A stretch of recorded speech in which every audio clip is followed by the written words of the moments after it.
Thank you all for coming to this May 10th meeting of the Nashua Republican City Committee. If people could make their way to their seats. We would ask that if you are a Democrat tracker, that you please leave. If you are a Republican and you have some sort of camera or microphone, you can actually get it on our television show. So please refrain from any disruption.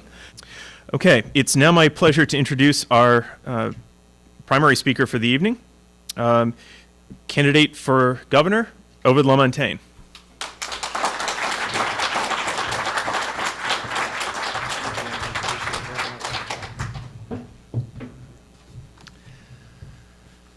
It's great to be in Nashua. It's great to be in New Hampshire. It's great to be an American. And are you ready to fight for freedom and liberty here in Nashua? Yes. Are you ready to make sure that Barack Obama is a one-term president? Yes. And are you ready to make sure that the Republican Party, a Republican governor, is elected in New Hampshire in November 2012? I'm here to talk to you and to ask you for your support because I'm asking you to help me be that governor. One that can stand for the people in this state the way the 10th Amendment intended. You know, we have to continue to remind ourselves about the core principles upon which our nation's founded. And these are things we can't take for granted. We have established in this country, by the founding of this nation, a country where we, the people, through our states, formed a national government of limited powers. And under the 10th Amendment, we made very clear something that James Madison himself thought was so obvious that he didn't even think we needed a 10th Amendment. We made it very clear to government in Washington that whatever powers are not expressly delegated to you are reserved to the states and the people. And I'm here to tell you that New Hampshire and states across this country need strong conservative leaders who are ready to tell Washington, we're taking the power you've taken from us back. We're reserving power in New Hampshire. We want Washington out of the classrooms of our schools, out of the operating rooms of our hospitals, out of the boardrooms of our corporations, so we can chart the future for ourselves, our children, and our grandchildren. Do you think the people in New Hampshire are better equipped to decide what to teach our children than Washington policymakers? Yes, we are. All right, next one, we're going to be a little louder. Do you think the New Hampshire people are better equipped to decide how to take care of our citizens when it comes to their health care needs than policymakers in Washington? Yes. All right. And do you think the New Hampshire people are better suited to regulate our economy, to liberate our businesses than people in Washington? Yes. Yeah. All right. Well, thank you. And join me, please, in asserting our rightful place here in America. I'm a fourth-generation New Hampshire native, the son of New Hampshire farmers, mill workers, and dentists. And if growing up the son of a dentist doesn't build character, growing up with a name like Ovide does. You know that. It's a tough name, but it builds character. And I'm proud to be a New Hampshireite. I believe in our state. And I think I bring a kind of wealth of experience and leadership, real-time leadership experience to make a difference for the state and for her people. I ran for United States Senate in 2010, largely because of the concern that I know you all share, and that is that Washington is out of control, our governmental systems are out of control.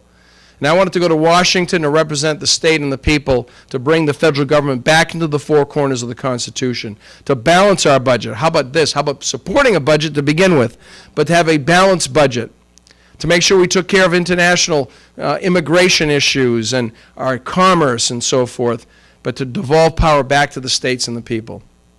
Well, the people of New Hampshire came awful close to nominating me, but we decided to support Kelly Ayotte, and I'm proud to call Kelly Ayotte my U.S. Senator. Are you? Yes, I am. She's doing a wonderful job for us, but we know intuitively that it takes more than sending conservatives to Washington. It takes strong leadership at the state level. And so in a large way, I'm running for governor for the same reasons. of trying to restore power over people here in the people's hands and trying to wrest ourselves away from Washington dependence. People say to me, how do we know you really believe this? I try to remind them that among my leadership experiences, real-world, real-time leadership experiences, I served as your New Hampshire State Board of Education chairman in the 1990s. I'm a former high school teacher before I went to law school. My wife, as you know, Betty, is a former teacher as well. I was chairman of the Diocesan School Board, our Catholic school system, and Governor Merrill nominated me, and the Executive Council confirmed me, and I don't forget that there's an Executive Council serving with the governor. And during my tenure as chairman of the State Board of Education, we did some very important things, and one of them was to send a message from New Hampshire around the country that when it came to the latest federal power grab over education, and that was called Goals 2000, our state was the only state in the country whose Board of Education, under my leadership, said no. We don't want more federal control over our schools. And I went to Washington and said to Washington, our Congress at the time, abolish the U.S. Department of Education, block grant education monies to New Hampshire, and fully fund your commitment on special education, which the Congress has never done. We need to go back and send that message again, and this time bring it home. And I'll do that. And I've done that before, and I'll do it again. So the very first thing I will do as governor is to direct the Attorney General to join the suits with the other states against the federal government on Obamacare. We need to stop Obamacare and do everything we possibly can to avoid it being implemented in New Hampshire. And I'll take that step. The New Hampshire Constitution empowers the governor to bring an action in the name of the state and the people. And if the Attorney General tells me I've been appointed by a Democratic governor, I like Obamacare, I'm going to say, fine, I'll do it myself. I'll bring that lawsuit myself, and we'll work with our health care providers, our hospitals, our insurance carriers, and the people and the doctors to try to reform our health care delivery system. I practice law in health care. I represent Catholic Medical Center. I've spent a number of years learning about how affected this system is, adversely affected by current government rules and regulations, both here in the state and from the federal government. What we need are free market reforms. I was honored this week to have Steve Forbes' endorsement and to have him come to New Hampshire to visit with us and to campaign with us. Don't you think New Hampshire and America would be better off by leaders like Steve Forbes in office? Huh? Steve Forbes understands the power of free markets. He articulates it quite well. I recommend to you, if you haven't read it yet, his book called How Capitalism Will Save Us, which is a great book. It's a primer in a way about reminding us about free markets. And he makes a very compelling case that free markets, free enterprise, are a moral system where you align the interests of the marketplace with the production of entrepreneurs, and resources follow need and demand. Government, big government, is amoral at best, and a lot of times immoral by intervening in the marketplace and taking away resources and picking winners and losers. It's through free market reforms that we've seen in the world now cell phones all over the place. And Steve Forbes uses an example on Tuesday when he was in our office with 200 of my closest friends celebrating free enterprise. He says, could you imagine if the government did for cell phones what it did for health care? We'd still be having cell phones in the size of shoe boxes, costing thousands of dollars, and there wouldn't be enough of them. We have 5 billion cell phones around the world. Virtually everyone can have access to it almost for free, unless you want to buy one of those fancy models. And that's because the free market worked. Free market can work in healthcare. I want to work to open up our marketplace for additional insurers. I want to make sure that people have access to healthcare, whether it's through their employer or individually. We should allow employers to risk pool, and we should deregulate the healthcare market. The second thing I would do as governor is to put a 90-day moratorium on any new rules and regulations and require our agencies to go back to the drawing board and to develop an economic impact analysis and tell the cities and towns and the families and the businesses of our state what it's going to cost to implement or promulgate that latest rule and why it is that that cost is worthwhile, what value it gives. And then I want to see those reports. I want the people to weigh in on those reports, and then I want to get into the business with the agencies of deregulating, repealing rules and regulations. We ought to be a place where New Hampshire becomes a destination, a refugee state for entrepreneurs, because we are deregulated. And we're going to move in that way. I think that we allow, in New Hampshire, what's happened in Washington, and that is the executive branch to take over lawmaking authority, which belongs to the legislature.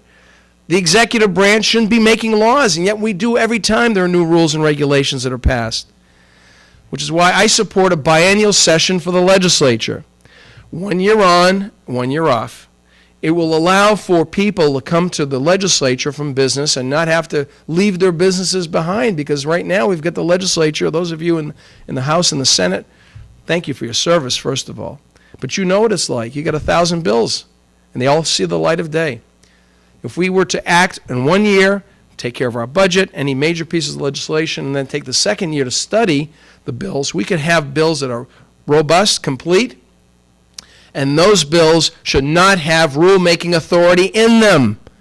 They should be so complete that you don't need rules and regulations. I support shrinking the power of the executive branch. How about that? I'm running for governor to shrink the power of agencies in our state. And to lead regulatory reform. And then to change the culture of government in Washington and New Hampshire. Well, Washington certainly. I'll let other people work on that. But in New Hampshire, so we become a sales and service culture. So dealing with our state government should be something about service, not punishment. That our regulators, so-called, or at least people in agencies, are working with the business people to try to troubleshoot. And one of the things I'll do as governor is to appoint a business advocate on my staff. One person, at least one person, who has an 800 number, who can be called by businesses, who will troubleshoot with those businesses to get through any regulatory challenges, who will be out in the community holding business forums to find out where there are problems in our state for business development, job growth, job creation, business startups. We should be the Delaware of the Northeast in terms of ease of compliance, capital formation. It should be easier to get loans for commercial enterprises than anywhere else. And we know this from the passage of Dodd-Frank. We're supposed to keep exempt small community banks. It's crushing them. And we need to fight on that side to make sure that our businesses, our investors have access to investment, as well as our businesses have access to capital for capital formation.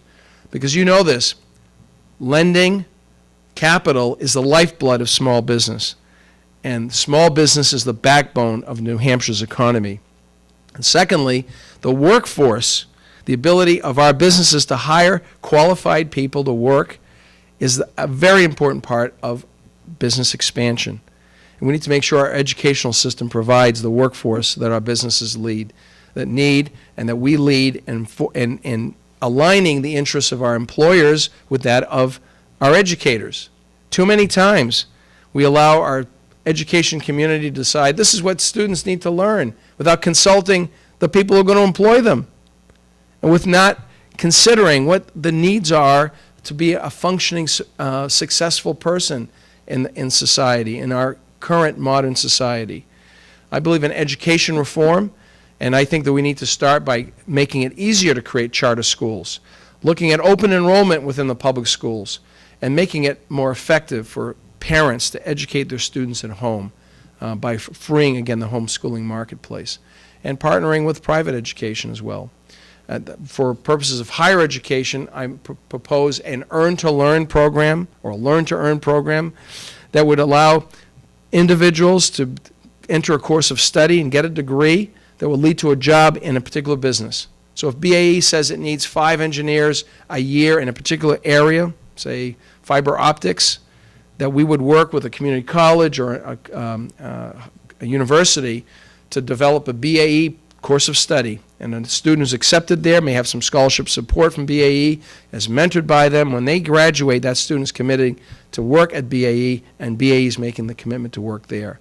And we can do that for small and large businesses alike, and we need to align the interests, again, of the employers as well as our schools. everything I hear around the state, you know, is what the message has to be in this general election. And that's about the economy, and to quote recite a famous quote, we know it's the economy, and we're not stupid. We're not stupid. We are the party, we are the people who have the right approach to jump-starting our economy, to lead an economic renaissance in New Hampshire and in this region. And we're going to do that by a number of things, and reforming state government is certainly one of them. We need some basic things to happen. We need to do zero-based budgeting in Concord, not maintenance budgeting. We need to, again, to do regulatory reform, and we need to find a way to try to wring out of the system inefficiencies on our business taxes, inefficiencies with the way we deliver services. Why is it the Department of Transportation has drilling equipment when private companies have drilling equipment? Why is the Department of Transportation paying the infrastructure costs there? Why does the state own cars as opposed to reimbursing on mileage or leasing cars?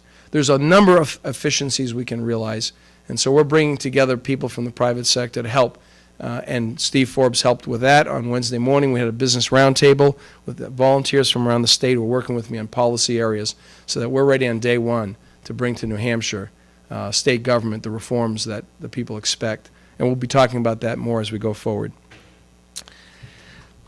Thank you, Linda. This is an exciting time, and yet a daunting time. You know that we have to win in November of 2012.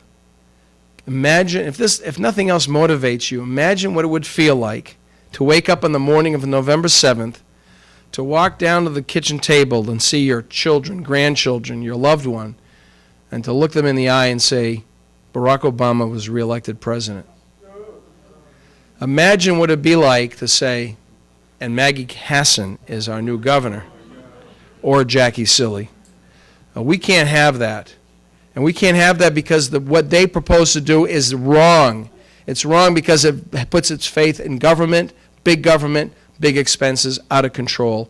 Out of control government that takes away freedom and liberty. We are the party with the solutions for job creation, for realizing a new New Hampshire. And so we can't afford to make any mistakes. And I'm really impressed always when I come to Nashua about the number of people who come to your monthly meetings. You've got a great leadership team. We've got some great supporters here in New Hampshire and Nashua, and I'm humbled by the number of stickers I see on you. We have to continue to work to recruit new people to our party. Governor Sununu said in 2010, he said, talk, in that way. Whoops. Don't lose the gavel. Talk, and talk to people about what we stand for, what we believe in. Talk to people about the Republican Party. I say, invite. Not only talk to them, but invite them to these meetings. Invite them to our cause. I'm inviting you to our campaign team if you haven't signed up yet. We're going to be kicking off or opening our office, our headquarters, on Saturday morning, or Saturday afternoon, 1:30 to 3:30. Signs will be available for people to pick up. We'll have some refreshments and so forth and some fellowship. So please feel free to join us and invite you to come. We're going to be at 1750 Elm Street, which is the New Hampshire Fire Insurance Building. For those of you who have lived in New Hampshire for a while, it's now the Brady Sullivan Tower. It's that white building on the Amoskeag Traffic Circle. And I ask you to bring friends too. Some of you know we've had some wonderful leadership here in Nashua in terms of organizing an O Depot network. Alderman Dan Moriarty and David McLaughlin they've both been very helpful to me and reaching out to a lot of people. If after the meeting you want to be an O Depot, we're recruiting families or businesses who want to distribute signs, bumper stickers, paraphernalia, and then help to organize people to do some phone banking and then hold signs at the polls on the primary day and also general election day. And also in your chairs, you've got a couple pieces of material you should feel free to take or use. One is a little handout that has a biography and my blueprint on the back. And the second one is a primary petition we'd like you to sign, if you would, and leave behind so that we don't have to pay a filing fee. I'm a conservative through and through. And if I can avoid and save our donors money so we can use it for messaging, and then we'll do that. And I'd ask you to sign the petition and leave it with Luke. Luke Kraus back here is our campaign field director. Many of you know from Tim Pawlenty's campaign as well as Rick Perry's campaign. So I'd invite you to join us. And then I'd invite you to make a commitment to serve with me if I'm successful as the governor of New Hampshire. And I am quite serious about this.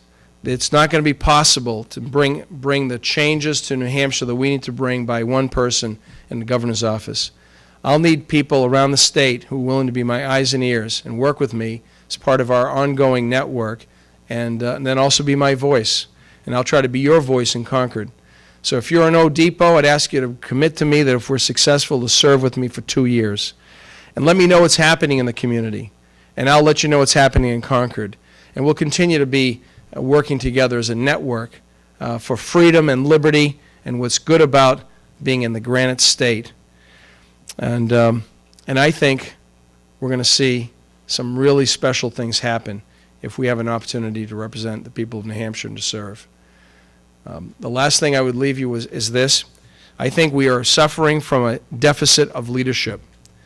We have a deficit of leadership in Washington, which is why we haven't had a federal budget in, 3.5 years. Why we have runaway spending and out-of-control debt. And we haven't had leadership in Concord until recently by some of our leadership in the House and Senate that have brought some discipline to the budgeting process, put in reforms and working for reforms like how about voter ID? Can we do that, please? All right, voter ID, and let's support our legislators. Simple work that needs to be done, but we haven't had the kind of leadership we need in New Hampshire. And that's because we've had a failure of leadership in the governor's office. And I won't be afraid to lead. And I will be your leader and representative. And I want to work with you going forward. So I welcome you to our team. I thank you for what you do here in Nashua and beyond. And I ask you to keep our state and our nation in your prayers. And on behalf of my wife, Betty, it's an honor to be a candidate for governor in New Hampshire. God bless you, God bless America, and God bless the great state of New Hampshire. Thank you. You happy to take a couple questions? Yes, sir.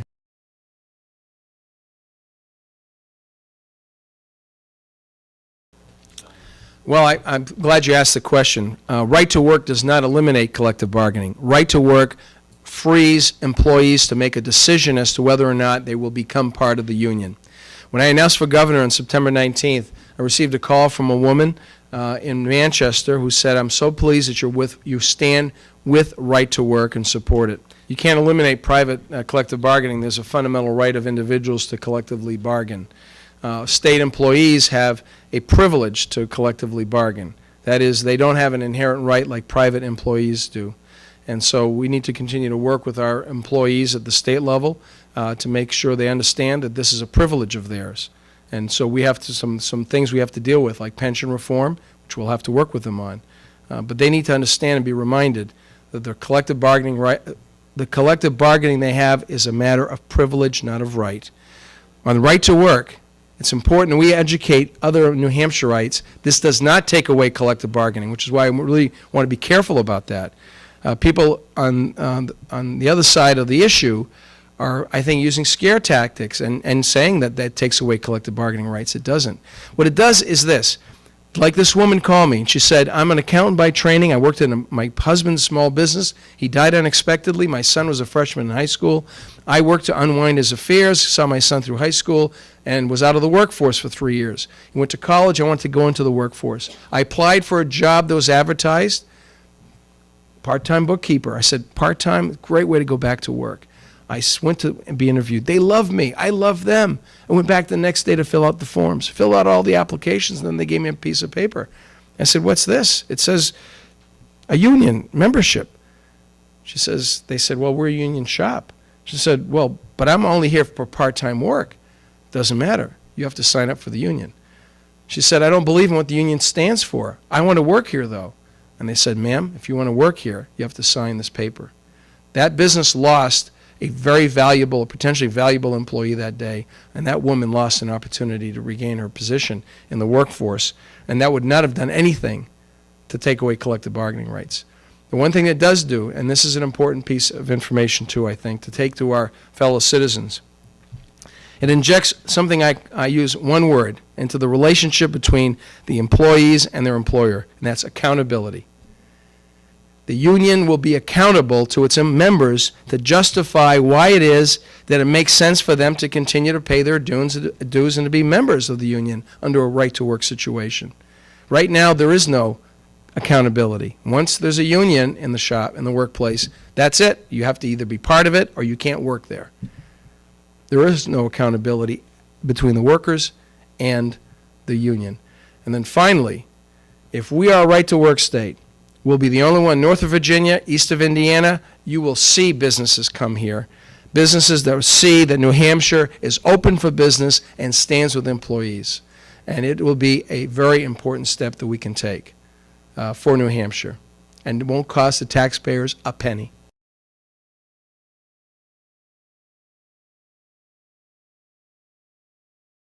Well, I haven't seen the op-ed on it, but I do believe that we need to have this process in place.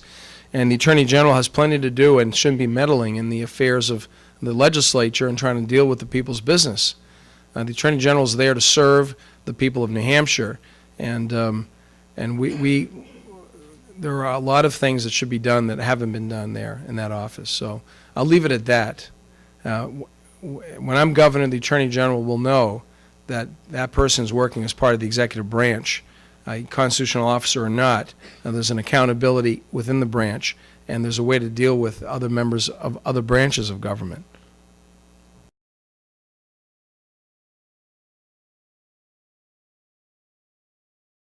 Well, you know, I believe in the business theory or proposition that you differentiate or die.